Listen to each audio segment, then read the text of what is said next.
Hello दोस्तों, तो कैसे हैं आप लोग। आशा करते हैं कि अच्छे और स्वस्थ होंगे। आज आप सबके लिए हिस्ट्री, जिसे हिंदी में इतिहास बोलते हैं, यह चैप्टर 14 है और जिसका नाम है विभाजन को समझना, जिसमें हम पढ़ने वाले हैं इंपोर्टेंट ऑब्जेक्टिव क्वेश्चन। अगर आप इस वीडियो को शुरू से अंत तक देख लेते हैं तो इस वीडियो से आपको लगभग 2-3 ऑब्जेक्टिव आ ही जाता है। देखिए, हर चैप्टर से 2-3 ऑब्जेक्टिव आता ही आता है।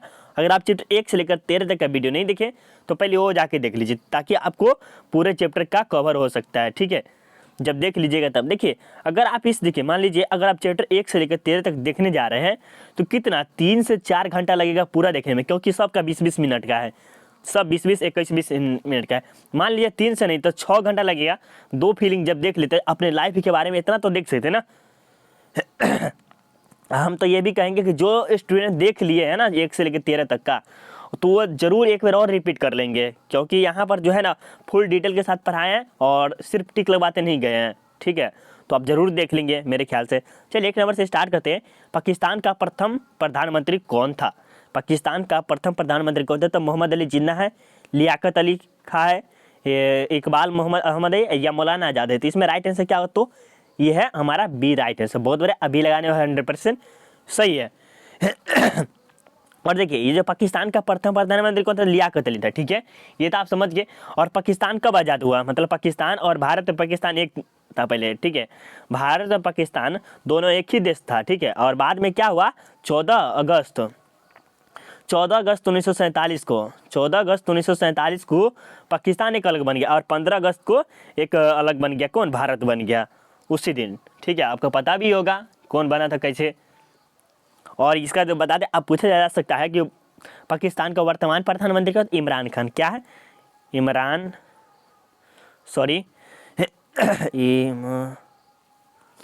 खान। देखिए, अगर पूछा जाएगा कि पाकिस्तान का प्रधानमंत्री कौन है, वर्तमान प्रधानमंत्री, तो इमरान खान। और वहीं पर प्रथम तो ये लियाकत अली। बहुत बढ़िया, आपको समझ में आ गया होगा मेरे ख्याल से। चलिए देखिए, मेरे ख्याल से जैसे ना फुल डिटेल में पढ़ाने में मज़ा कुछ और होता है। ऑब्जेक्टिव भी पढ़ रहे थे, फुल डिटेल में पढ़िए ना तो कुछ मज़ा और आता है। चलिए 2 नंबर में दिल्ली चलो का नारा किसने दिया? दिल्ली चलो का नारा किसने दिया? तो महात्मा गांधी तो नहीं दिए, लोकमान्य तिलक भी नहीं दिए, लाला लाजपत राय हुए, सुभाष चंद्र बोस। इसका राइट आंसर सुभाष चंद्र बोस दिए। क्या दिए? कि दिल्ली चलो का नारा दिए। और ये दिए कब दिए? तो ये कब दिए है? अब जल्दी कमेंट करिए कब देते। ये 5 जुलाई कब दिए थे? 5 जुलाई 1943 को। बहुत बढ़िया, सभी स्टूडेंट को बहुत बढ़िया। 5 जुलाई 1943 को दिए थे। कौन दिए थे? सुभाष चंद्र बोस। कहाँ जाने के लिए? दिल्ली चलो नारा दिए हुए थे। ठीक है, बहुत बढ़िया। आगे चले। अब देखिए, आप देखिए कहाँ जा रहा है कि 3 नंबर की पाकिस्तान शब्द किसने दिया? अब पाकिस्तान शब्द किसने दिया? जैसे भारत जैसे हो गया। भारत तो उस समय जब आज़ाद हुआ, मतलब जैसे 1946-47 में कैबिनेट मिशन के 1946 में कैबिनेट मिशन हुआ। ठीक है, और उसी के आधारित पर क्या हुआ? भारत आज़ादी 1947 में हुआ। और उसके बाद ना भारत और पाकिस्तान एक ही था पहले। उसके बाद क्या हुआ? भारत जब आज़ाद हुआ तो पाकिस्तान भी आज़ाद हो गया। मतलब पाकिस्तान चाहे मेरा अलग हो राज्य होना चाहिए और भारत को एक अलग हो गया। तो ये सबसे पहले पाकिस्तान शब्द किसने दिया? ये कहा जाता है जिन्ना दिया, लियाकत अली दिया, चौधरी रहमत अली दिया या इकबाल दिया। तो इसमें जो राइट आंसर क्या है? तो कौन दिया था? जल्दी जल्दी कमेंट करें, कौन दिया था? तो ये चौधरी रहमत अली दिए। और उसके प्रधानमंत्री कौन थे? पाकिस्तान के प्रधानमंत्री तो ये लियाकत अली थे। और सभी स्टूडेंट कहते हैं कि भारत के प्रधानमंत्री कौन थे? पहले प्रथम भारत के प्रधानमंत्री कौन थे? जल्दी जल्दी कमेंट करेंगे आप सब। तो इसका बता दें कौन है? तो चौधरी रहमत अली। सी हमारा राइट है। 3 का सी हमारा राइट है। बहुत बढ़िया। चलिए आगे चले। चलिए ये देखिए आपके सामने 4 नंबर की जय हिंद का नारा किसने दिया? जय हिंद का नारा किसने दिया? तो भगत सिंह, चंद्रशेखर आजाद, जवाहरलाल नेहरू, सुभाष चंद्र बोस। तो जय हिंद का देखिए, जय हिंद का तुम मुझे खून दो मैं तुम्हें आज़ादी दूंगा, फॉरवर्ड ब्लॉक के और सारे, मतलब कौन लिखे थे? सुभाष चंद्र बोस लिखे। राइट आंसर डी होगा। आपको पता भी होगा कौन लिखे? तो सुभाष चंद्र बोस लिखे हैं। बहुत बढ़िया, आपको पता है कि नहीं है? चलिए चलिए, और ये देखिए अब आपके सामने आ गया तेरा 5 नंबर की 1942 के आंदोलन के दौरान आज़ाद रास्ता का गठन किसने किया था? कि क्या कहे? आज़ाद रास्ता का गठन किसने किया था 1942 के समय? 1942 में आपको पता है कौन सा आंदोलन चला था? तो भारत छोड़ो आंदोलन। कौन किया था? तो महात्मा गांधी किया था। आपको पता है ना कि 1942 में कौन सा आंदोलन चला था? तो भारत छोड़ो आंदोलन चला था। और कौन किया था? तो महात्मा गांधी किए थे। और इसमें क्या करा? 1942 के आंदोलन के दौरान, मतलब उसी के दौरान क्या कहा? आज़ाद का रास्ता, मतलब इसके बारे में बताएगा। तो कौन किया था? के गोपालन, सुभाष चंद्र बोस, जयप्रकाश नारायण, जवाहरलाल नेहरू। तो इसको जल्दी जल्दी कमेंट करेंगे, कौन जल्दी स्टूडेंट कमेंट करते हैं। चलिए जल्दी जल्दी कमेंट करेंगे कौन होगा। चलिए, तो ये हमारा राइट आंसर सी होगा। ये जयप्रकाश नारायण किए थे, ठीक है। कौन किए थे? तो जयप्रकाश नारायण। बहुत बढ़िया, आगे चलते हैं। अब देखिए, ये देखिए 6 नंबर क्वेश्चन है कि भारत छोड़ो प्रस्ताव पारित किया गया। अब भारत छोड़ो प्रस्ताव कहाँ पारित किया गया? सबसे पहले तो बताइए जल्दी, भारत छोड़ो प्रस्ताव पारित किया गया, तो ये वर्धा में या मुंबई में या पूना में या औरंगाबाद में? जल्दी जल्दी कमेंट करेंगे क्या होगा 6 का। जल्दी जल्दी कमेंट, जो भी स्टूडेंट सबसे पहले करेंगे उसका कमेंट जल्दी सुना जाएगा। तो ये कब किया गया? तो ये किया गया था मुंबई में किया था। बम्बई या मुंबई दोनों चीज़ बोल सकते हैं। देखिए बम्बई, पहले बम्बई बोला जाता था, अब मुंबई भी बोलते हैं, ठीक है। महाराष्ट्र भी बोलते हैं, 2 3 नाम बोला जाता है। तो राइट आंसर बी होगा। और ये जो भारत छोड़ो आंदोलन कब होता था? 1942 में हुआ था। और पूरा डेट अगर पूछा जाए तो पूरा डेट 8 अगस्त को हुआ शायद। हाँ, 8 अगस्त। आपसे कन्फर्म करें कि 8 अगस्त को ये ना, 8 अगस्त 1942 आपसे कन्फर्म करेंगे कि 8 अगस्त 1942 को। अगर गलत लगे 8 अगस्त तो हमको कमेंट में बता सकते हैं, ठीक है। चलिए, तब तक यहाँ पर देखिए 7 नंबर में देखिए कि भारत छोड़ो आंदोलन किस वर्ष हुआ था। ये जल्दी, इतना ईजी से क्वेश्चन 1942 में बहुत बार बोल दिए है, ये तो किसी भी स्टूडेंट का गलत नहीं होना चाहिए। चलिए देखिए, हम करने वाले क्या है कि पूरा चैप्टर 1 से लेकर 14 तक हो गया, ठीक है। आज 14 हो रहा है और एक 15 बचा है। वो 15 कराने के बाद सिर्फ आपका क्या होगा? टेस्ट होगा, और अच्छे लेवल का। जैसे मॉडल सेट भी आने वाला है इसी पे, तो मॉडल सेट पे जब पढ़िएगा तो वो मज़ा कुछ और आएगा, लेकिन पूरा चैप्टर पढ़ लीजिएगा तो और अच्छा रहेगा। चलिए, 8 नंबर के महात्मा गांधी जी की हत्या हुई थी। महात्मा गांधी जी की हत्या हुई थी तो 28 जनवरी 1948 को, 30 जनवरी 1948 को। ये किस स्टूडेंट को नहीं पता? आज आसान से आसान, ये 14-13 में भी ये शायद था, ये चैप्टर 13 में भी ये क्वेश्चन था। तो इसका राइट आंसर बी होगा, राइट। चलिए देखिए, महात्मा गांधी को किसने मारा? अब इतना सा इजी से क्वेश्चन, किसने मारा? अब महात्मा गांधी को कौन मारा आपको पता है? नाथूराम बोस या सुभाष चंद्र बोस, चंद्रशेखर आजाद, इनमें से कोई नहीं। तो हमारा राइट आंसर क्या होगा? तो ये हमारे नाथूराम बोस मारे। और देखिए, नाथूराम बोस गलत नहीं मारे। नाथूराम महात्मा गांधी को क्यों गलत नहीं मारे? सही किए नाथूराम बोस ना, बहुत अच्छा किए थे। किसको मारकर? महात्मा गांधी। क्यों? देखिए, देश आज़ाद जब होने लगा ना 1947 के बाद, तो किए बताए, थोड़ा सा ये आपसे सुन लीजिएगा तो मज़ा आ जाएगा, क्योंकि महात्मा गांधी भी कुछ गलती काम करने लगे। जैसे 1947 में जब देश आज़ाद होने लगा, तो ये है ना सुभाष चंद्र बोस भारत के जो प्रधानमंत्री बने हैं, तो कौन? पंडित जवाहरलाल नेहरू है, ठीक है। और सरदार वल्लभ भाई पटेल के बीच में अति हुआ था। जैसे अभी के समय में क्या था? वोट होता है, तो उस समय ना सरदार वल्लभ भाई पटेल को बहुत वोट मिला था और जवाहरलाल नेहरू को बहुत कम वोट मिला था। जवाहरलाल नेहरू हार गया, ठीक है, और कौन? सरदार वल्लभ भाई जीत गया। तब भी सरदार वल्लभ भाई क्या बने? गृह मंत्री बने। और ये प्रधानमंत्री कौन बन गया? ये जवाहरलाल नेहरू बन गए, क्योंकि बनना था सरदार वल्लभ भाई पटेल को, तो बन गया कौन? ये कौन बता दे? जवाहरलाल नेहरू बन गए थे उस समय। और बाद में क्या करने लगे महात्मा गांधी कि देश की आज़ादी हो गया, उसके बाद में क्या करने लगे? वो कुछ अलग अलग के विचार करने लगे, मतलब कुछ अलग ही बर्ताव करने लगे कि देश के कैसे उसे वो तहस नहस करने। उसी के कारण क्या किया? नाथूराम बोस ने उसे गोली मारा। कुछ और भी कारण था इसका, मतलब महात्मा गांधी को मारने के पीछे मेरे ख्याल से तो इतना हम सुने हुए हैं, और आपके हिसाब से क्या है कि नहीं कर सकते, उसके कारण भी उसको मारा गया था, राइट। चलिए, और कुछ गलत बोले होंगे इतना दूर में तो कोई बात नहीं, समझ लीजिएगा हल्का। 10 नंबर देखिए, सुभाष चंद्र बोस ने स्वतंत्र भारत की अस्थायी सरकार की स्थापना की थी। अस्थायी सरकार की स्थापना की थी, मतलब कुछ दिन रहे और नहीं रहे। तो कहाँ पर की थी? सबसे पहले जापान में, जर्मनी में, सिंगापुर में या कर्मवर्मा में? तो इस सबसे पहले कहाँ किए थे? तो ये जर्मनी में किए थे, राइट है सभी। और उसके बाद जापान में किए थे, ठीक है। फिर धीरे धीरे जाके पूरे 11 देशों में किए थे, राइट। कितने? 11 देशों में। सबसे पहले जर्मनी, इसके बाद जापान, इसके बाद पूरे 11 देशों में किया था। आपको ये समझ में आना चाहिए, कन्फर्म करिए कि ठीक है। चल, पूरे 11 देश शामिल थे। 11 नंबर की सुभाष चंद्र बोस की विमान दुर्घटना में मृत्यु हुई थी। अब देखिए, सुभाष चंद्र बोस की विमान दुर्घटना मतलब एरोप्लेन में कब दुर्घटना हुई थी? 15 अगस्त 1944, 16 अगस्त 1945, 17 अगस्त 1945, 18 अगस्त 1945। इसका कमेंट करेंगे जल्दी जल्दी कि 11 का क्या राइट आंसर होगा। जल्दी कमेंट करेंगे क्या होगा, तो जल्दी सब बहुत बढ़िया। 18 अगस्त 1945 को हुआ था, राइट। 18 अगस्त 1945 का राइट आंसर हमारा डी होगा, ठीक। और देखिए, ये जो सुभाष चंद्र बोस है, इनकी विमान दुर्घटना में मृत्यु हुई, और कैसे हुआ इसके बारे में अभी तक कोई चर्चा नहीं है, ठीक है। मतलब कहा जा रहा है कि सुभाष चंद्र बोस की मृत्यु हुआ है, उसका कोई प्रूफ होना चाहिए ना कि हाँ ये मृत्यु होगी, तो उसके लाश उस रहना चाहिए, लेकिन उसके लाश उसका कुछ भी पता नहीं था, दुर्घटना में जो हुआ उसका कोई पता नहीं था। किसका? तो सुभाष चंद्र बोस का। तो राइट आंसर डी होगा। बहुत बढ़िया, आगे चले। और सुभाष चंद्र बोस अच्छा कर्म करने लगे ना, उसके कारण भी कि उसे मरवा दिया गया जैसा शायद।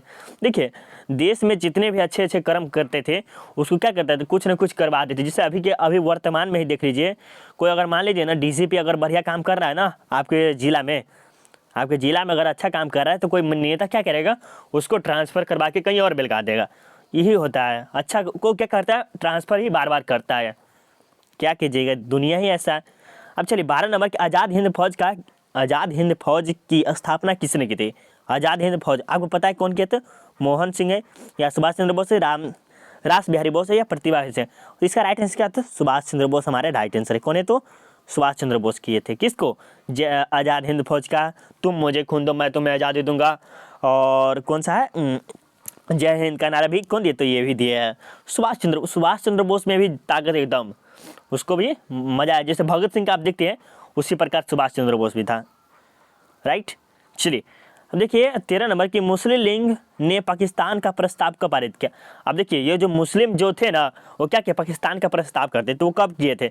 1933 में, 1937 में, 1938 में, 1940 में। अब सब कमेंट करेंगे कब किए थे, जल्दी कमेंट करेंगे। क्या हो, तो ये हमारे 1940 में किए थे। किसका? पाकिस्तान का प्रस्ताव किए थे। राइट, और इतने जो किए थे कहाँ किए थे? तो पाकिस्तान के लाहौर में किए थे। लाहौर आप तो जानते भी होंगे, ठीक है। बहुत बढ़िया, कब किए थे? तो 1940 में। राइट, आगे चले। अब देखिए ये देखिए 14 नंबर क्वेश्चन है कि दो राष्ट्र सिद्धांत का प्रतिपादन किसने किया था? दो राष्ट्र मतलब समझते हैं, इसको आपसे पूछा भी जाएगा, दो राष्ट्र से आप क्या समझते हैं, दो राष्ट्र से आप क्या समझते हैं, और दो राष्ट्र के बारे में आप कुछ लिखे। इसका हम सब्जेक्टिव लिखे हुए हैं अपने बुक में, अगर आप चाहते हैं तो सब्जेक्टिव भी जल्दी आ देंगे। तो इसका राइट आंसर क्या हो, तो सर सैयद अहमद खान और मोहम्मद इकबाल, मोहम्मद अली जिन्ना, इनमें से कोई नहीं। तो जो पहली बार जो किया था द्विराष्ट्र सिद्धांत, जैसे भारत और पाकिस्तान जो है ना उसको अलग करने में कौन सा प्रतिपादन किया था? तो ये कौन किया था? मोहम्मद अली जिन्ना। उन्होंने क्या किया, भारत और पाकिस्तान को अलग अलग राष्ट्र कर दिया, क्योंकि दोनों का भाषा अलग अलग हो जाएगा। कहा मतलब कौन का? मोहम्मद अली जिन्ना। उसी कारण यहाँ पर हो गया था। ठीक है, बहुत बड़े। आपको समझ में आ रहा है ना? आपसे कन्फर्म करें कि आपको सबको समझ में आ रहा है कि नहीं आ रहा? आपसे कन्फर्म करें कि समझ में आ रहा है ना? चलिए, बहुत अच्छे समझ में आ ही रहा होगा मेरे ख्याल से। चलिए, मुस्लिम लीग की स्थापना कहाँ होती है? मुस्लिम लीग की स्थापना कहाँ होती है? आपको पहले बताइए, ढाका के बांग्लादेश में। कहाँ के? ढाका के बांग्लादेश में। कब हुआ था? तो 1906 में हुआ था। मुस्लिम लीग की स्थापना कब हुआ था? तो 1906 में हुआ था। कहाँ? ढाका के बांग्लादेश में। बहुत बढ़िया, राइट, समझ गए।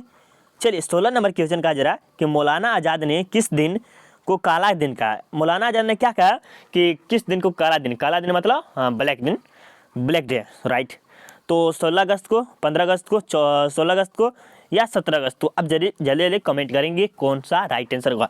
चलिए, एक क्वेश्चन आप पे डिपेंड करता है, तो 16 नंबर का जो भी स्टूडेंट सबसे पहले बताएगा उसका आंसर हम जरूर बताएंगे। चलिए, यहाँ पर अब आपके सामने आ गया 17 नंबर क्वेश्चन। आप जल्दी कमेंट करेंगे कौन सा राइट आंसर होगा। चलिए, क्या कश्मीर में जनमत संग्रह का निर्देश सुरक्षा परिषद द्वारा किस वर्ष किया गया था? अब देखिए ये जो है कश्मीर जो है ना, आप उसके बारे में थोड़ा सा कहानी सुनिएगा तो बहुत लंबा चौड़ा हो जाएगा। तो इसका 1946, 1947, 1948, 1950। लेकिन देखिए हिस्ट्री जो है ना स्टोरी पे आधारित है, अगर हम नहीं सुनाएंगे तो थोड़ा सा मन नहीं लगेगा आप सबका। तो थोड़ा सा सुन लीजिए, आज बोरिंग टाइप नहीं लगे तो कोई बात नहीं है, लेकिन सुन लीजिएगा। बी हमारा राइट आंसर है। और देखिए पहले जो कश्मीर भारत और पाकिस्तान आज़ाद हुआ, ठीक है, और जिसमें पाकिस्तान क्या कहा कि मुझे अलग राज्य चाहिए, मतलब अलग देश चाहिए। तो उन्होंने क्या किया, 14 अगस्त 1947 को वो आज़ाद हो गया। कब होते? 14 अगस्त 15 अगस्त 1947 को भारत आज़ाद हुआ, ठीक हुआ ना। और 15 अगस्त को हम सब उत्सव भी मनाते उसी दिन।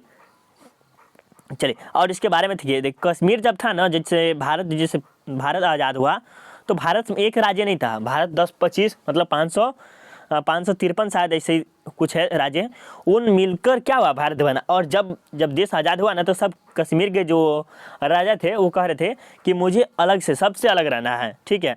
तो जो सरदार वल्लभ भाई पटेल कहे कि नहीं, आपको मेरे में शामिल होना होगा, ठीक है। तो ये नहीं मान रहे थे। छोड़िए, ये सब बाद में सुनाएंगे, अगर सुनाएंगे तो बहुत लंबा चौड़ा वीडियो बन जाएगा। छोड़िए, आप सब बोरिंग टाइप भी लगता होगा। सॉरी, क्रिप्स मिशन भारत कब आया था? क्रिप्स मिशन भारत कब आया था? तो अगस्त 1940 में, मई 1940 में, जनवरी 1942 में, मार्च 1942 में। इसका राइट आंसर क्या होगा? तो जल्दी जल्दी कमेंट करें, क्या होगा? जल्दी जल्दी कमेंट करें, क्या होगा? तो जल्दी जल्दी, चलिए बहुत बढ़िया, मार्च 1942 में। और जनवरी 1942 मत समझिएगा, ये गलत हो जाएगा, मार्च 1942 समझिएगा। क्रिप्स मिशन भारत कब आया था? क्रिप्स मिशन, ठीक है। चलिए बहुत बढ़िया, 1942 तो समझ गए ना। आगे चले, यह देखिए आपके सामने 19 नंबर क्वेश्चन है कि 1947 में भारत की स्वतंत्रता के समय ब्रिटेन के प्रधानमंत्री कौन थे? अब बोला जा रहा है कि स्वतंत्र भारत के समय ब्रिटेन के प्रधानमंत्री कौन थे उस समय? तो कौन थे? ब्रिस्टल, चर्चिल, क्लेमेंट, चेम्बरलेन, इनमें से कोई। इसका राइट आंसर क्या हो? तो क्लीमेंट था, हमारा राइट आंसर बी होगा, राइट। अब ये क्लीमेंट इटली था, क्या नाम था? क्लीमेंट इटली, ठीक है, यह पूरा नाम इसका होगा, क्लीमेंट इटली था। किसका? तो अब ब्रिटेन के प्रधानमंत्री का, राइट। तो इसका हो गया, चलिए 19 नंबर आपको कंप्लीट हो गया। अब समझ में रहा है ना, समझ रहे हैं ना? चलिए बहुत बढ़िया। अब चलिए देखिए, अब 20 नंबर, किस वायसराय ने कहा कि ब्रिटिश सरकार 1948 तक छोड़ देगा?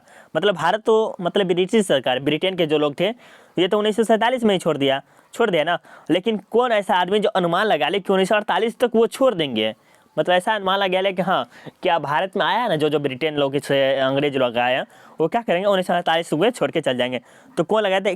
क्लीमेंट इटली लगाए थे, बी हमारा राइट आंसर है। बहुत बढ़िया।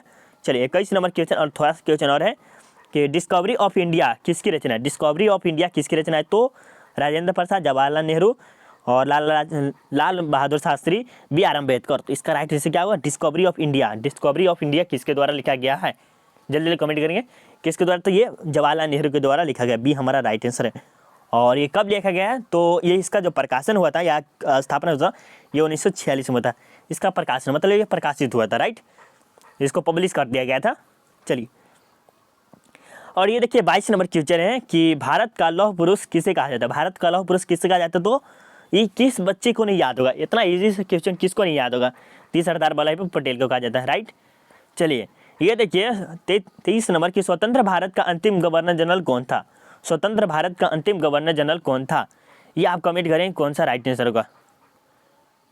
अब चलिए यहाँ से देखिए अब क्या कहा जा रहा है 23 नंबर में कि स्वतंत्र भारत का अंतिम गवर्नर जनरल कौन था? स्वतंत्र भारत का अंतिम गवर्नर जनरल। और देखिए यहाँ पर देखिए अंतिम बोला जा रहा है, और प्रथम रहता था लॉर्ड माउंटबेटन था, ठीक है। कौन था? Lord Mountbatten. और अंतिम है तो सिराज गोपालचारी, राइट आंसर सी होगा। और इसमें डाउट लगे तो आप बता सकते हैं, ठीक है। चलिए अब देखिए 24 नंबर क्वेश्चन है, कहा जा रहा है कि भारत में राष्ट्रीय आय की गणना सर्वप्रथम किसने किया था? भारत में राष्ट्रीय आय, राष्ट्रीय मतलब इनकम आई, ठीक है, इनकम। चलिए इसका कौन किया था? सरदार वल्लभ भाई पटेल किए थे, दादा भाई नौरोजी, पीसी मोहलनोबिस, या सी रंगराजन। तो इसका कौन कहते? तो दादा भाई नौरोजी के थे, बी हमारा राइट आंसर है। आपको भी पता होगा, और नहीं पता तो ये याद जरूर कर लेंगे। और इसकी जो राष्ट्रीय आय की स्थापना की थी ये 1951 में किया गया था, ये याद जरूर कर लेंगे। देखिए जो भी फैक्ट बताया वो सब इंपॉर्टेंट ही था, ठीक है। और आपको बता दें कि जो 25 क्वेश्चन रहते उसका 30 मानिए 35 क्वेश्चन मारिए, क्योंकि हम इसमें डिटेल से पढ़ाते हैं, ठीक है। ऐसा नहीं कि सिर्फ टिक लगवाते चलते हैं। 35 से 25 नंबर देखिए, हिंदू महासभा की स्थापना की गई। हिंदू महासभा की स्थापना कब की थी? 1915 में, 1918, 1925 में, 1930 में। तो हिंदू महासभा की जो स्थापना की गई थी ये 1915 में किया गया था। किसमें? 1915 में, राइट आंसर ये होगा। बहुत बढ़िया, आगे चलिए। अब ये देखिए क्या कहा जा रहा है कि 26 नंबर की स्वतंत्र भारत के प्रथम राष्ट्रपति कौन थे? स्वतंत्र भारत के प्रथम, ये आपको कमेंट करना है। ये लास्ट क्वेश्चन, इतना इजी से क्वेश्चन आप नहीं बता रहे तो ये गलत बात है। देखिए आप सबके लिए ना हम कितना रात के 5:23 पर वीडियो बना रहे हैं, मतलब 5:30 में AM है, AM PM नहीं समझिएगा, मॉर्निंग टाइम है। और ये देखिए आपके लिए लाए हैं। अगर आप इस वीडियो में अच्छा खासा कुछ समझे हैं तो आप हमारे चैनल को सब्सक्राइब कर सकते हैं, नए आए तो। और वीडियो का लाइक तो जरूर कर देंगे, और कमेंट में अच्छा खासा मोटिवेशन देंगे। और ये कि इस क्वेश्चन का आंसर आप जरूर कमेंट में बताएंगे कि कौन सा राइट आंसर होगा। और अभी शेयर नहीं किए तो आप शेयर जरूर कर देंगे, ठीक है। Okay, bye bye. और जिस भी स्टूडेंट को PDF चाहिए वो इस नंबर पर ले सकते हैं, 8578002739। यहाँ तक आप नंबर नोट कर सकते हैं, ठीक है। और तो मिलते हैं अगले चैप्टर में, बाय बाय।